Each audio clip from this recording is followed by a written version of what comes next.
Urgent Strategic Briefing, the S-500 Iran Delivery. Russia just did something that changes the entire military balance of the Middle East in a single delivery. This is not a diplomatic statement. This is not a symbolic gesture. This is not the kind of political maneuvering that makes headlines for a day and then disappears without consequence. Russia has just delivered the S-500 Prometheus missile system to Iran. Let's be very clear about the gravity of this situation. This is not the S-300, which Iran has operated for years. This is not even the S-400, which the world expected would eventually arrive. This is the S-500 Prometheus, Russia's most advanced, most secretive, and most lethal air and missile defense system. This is a system Russia has barely deployed to protect its own capital. It is a system that NATO analysts have classified as the most capable integrated defense platform ever created by any nation in human history, and that system just landed in Tehran. The logistics of this move are staggering. 12 cargo aircraft, Ilyushin IL-76 heavy transports flew direct from Engels Air Base in Russia to Mehrabad International Airport in Iran. Flight tracking systems captured every single aircraft. Commercial satellite imagery captured the unloading operations in high definition. Iranian state media captured the ceremony where Revolutionary Guard commanders stood beside the equipment with expressions that said everything about what this delivery means for their sovereignty. But the real story isn't the delivery itself, it's the reaction. The Pentagon's response tells you exactly how seriously Washington is taking this development. There was no press conference, there was no formal diplomatic protest. Instead, there was an emergency CENTCOM-wide communication ordering all regional installations to immediately reassess defensive postures and prepare contingency relocation protocols. In plain English, that means every American base in the Middle East just became significantly more vulnerable. The United States military currently does not have a confirmed counter to this system. Every installation is now preparing for the possibility that staying in place is no longer survivable. The technical nightmare. What is the S-500? The S-500 doesn't just shoot down aircraft, it doesn't just intercept standard cruise missiles. The Prometheus is designed to engage targets at ranges exceeding 600 kilometers. It is designed to intercept ballistic missiles at altitudes above 200 kilometers, essentially in space. It is designed to track and destroy satellites in low Earth orbit. It is designed to create what military planners call an access denial bubble that makes entire regions of airspace lethal for anything that enters. Every American aircraft, drone, cruise missile, and ballistic weapon within 600 kilometers of Iranian territory just entered a threat envelope that did not exist 48 hours ago. This is a strategic catastrophe. The S-500 Prometheus isn't a single weapon, it's a unified defense network. The system can track 160 targets simultaneously at ranges up to 800 kilometers. It can engage 20 of those targets at the same time, with missiles traveling at speeds exceeding Mach 15. To put that into perspective, an American F-35 stealth fighter has a radar cross-section roughly the size of a golf ball. The S-500's 91 N6A radar is built to detect a golf ball at 450 kilometers. The stealth technology that cost the United States $1.7 trillion to develop just became partially obsolete over Iranian airspace. The Tomahawk cruise missile, the workhorse of every U.S. operation since 1991, cruises at 550 miles per hour at low altitude to avoid detection. The S-500's 96 L6 low-altitude tracking radar is specifically designed to find those missiles. Every Tomahawk approach vector into Iran now passes through a kill zone.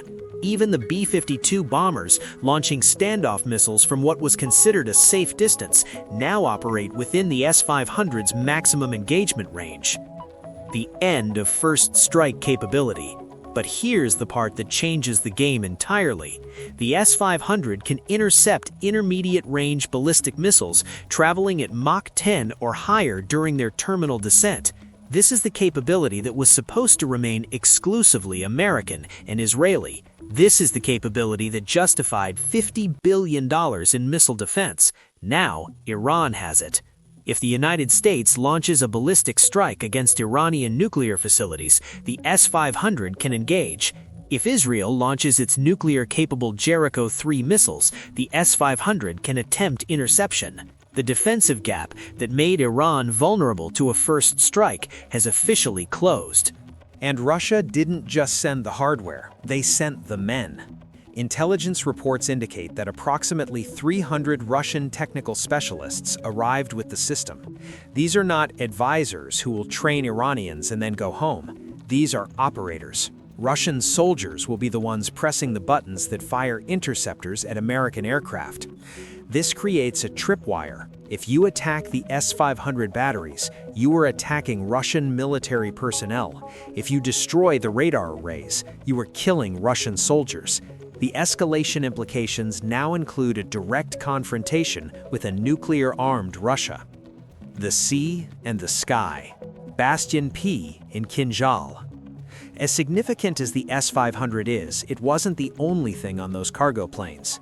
Russia also transferred the Bastion-P coastal defense system. This is the platform that has made Russian coastal waters effectively impassable for NATO vessels.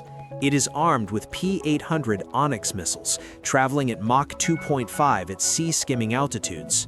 Iran now has the capability to hold every American warship in the Persian Gulf at risk from launch positions deep inside their own territory. The USS Abraham Lincoln Carrier Strike Group is currently in the Gulf of Oman. That carrier, with 5,000 American sailors aboard, is now within range of Bastion-P batteries that didn't exist in Iran 3 days ago. The Aegis combat system was not designed to engage Mach 2.5 sea skimmers in saturation volleys. The 5th Fleet headquarters in Bahrain, the naval facilities in the UAE, everything is now in the crosshairs. Furthermore, manifests show the transfer of KH-47M2 Kinzhal missiles. This is the hypersonic air-launched ballistic missile that maneuvers during its terminal phase. It travels at Mach 10. It has never been successfully intercepted in combat. Iran received 24 of them. A single Su-35 jet carrying a Kinzhal can strike targets in Saudi Arabia, Israel, or any U.S. base from inside Iranian territory protected by the S-500 umbrella. The regional fallout, a new reality. Right now, the American military response is already underway. Al Udeid Air Base in Qatar, the largest U.S. installation in the region, has initiated accelerated defensive repositioning. This is a polite way of saying they are moving aircraft because their current defenses cannot counter the new threats. Patriot batteries cannot reliably stop Mach 10 hypersonic weapons. Israel has gone into full strategic reassessment mode. For years, the Israeli Air Force simulated strikes against the S-400. The S-500 is far more capable than those simulations assumed. Israeli officials have reportedly told Washington that the Iran strike window is now closed. The surgical strikes they've planned for decades are now likely to be suicidal. If Israel strikes now, their losses would be catastrophic, and the Iranian response, using Kinzhals and Bastion-P missiles, would hit a country that just lost aircraft it cannot replace. Why now? The Putin calculation. Russia understood exactly what this would do. For months, Moscow signaled that American support for Ukraine would have consequences. Washington dismissed this as bluster. They were wrong. This is Russia's response. It is calibrated to impose a cost on America that exceeds anything the U.S. can do in return. America can send more weapons to Ukraine, but Russia just made every U.S. base in the Middle East a target. America can impose more sanctions, but the Russian economy has already adapted. America can threaten military action, but that means killing Russians and starting World War III. Washington is left with 4 catastrophic options. Accept the reality, acknowledge Iran is now untouchable, and watch as allies like Israel conclude that U.S. security guarantees are worthless. Strike now. Attack before the systems are fully integrated, risking a direct war with Russia and a failed mission. Negotiate. Offer concessions on Ukraine or NATO in exchange for Russia withdrawing the weapons, which only proves that Russia's leverage works. retaliate elsewhere, hit Russian assets in Syria or Africa, starting a cycle of escalation with no visible end. Every option fails. That is the strategic reality. The final count. Let's recap the last 48 hours. S-500 Prometheus, delivered. 300 Russian personnel on the ground.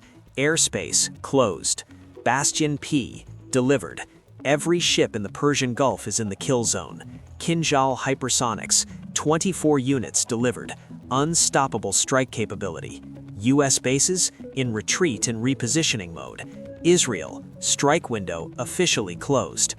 Russia has constructed an integrated kill chain, detection through S-500, protection through S-500, and strike capability through Kinzhal and Bastion-P, the full spectrum of modern warfare delivered in 2 days. The Middle East that existed 48 hours ago no longer exists. The military balance that made American power projection possible has fundamentally shifted. Putin understood that America wouldn't risk nuclear war over a weapons transfer, and he used that window to change the world. The hours to respond are ticking away. As these systems are calibrated and fully integrated into the Iranian command structure, the window for any meaningful response closes permanently. The clock is running, and the world is watching to see who moves next.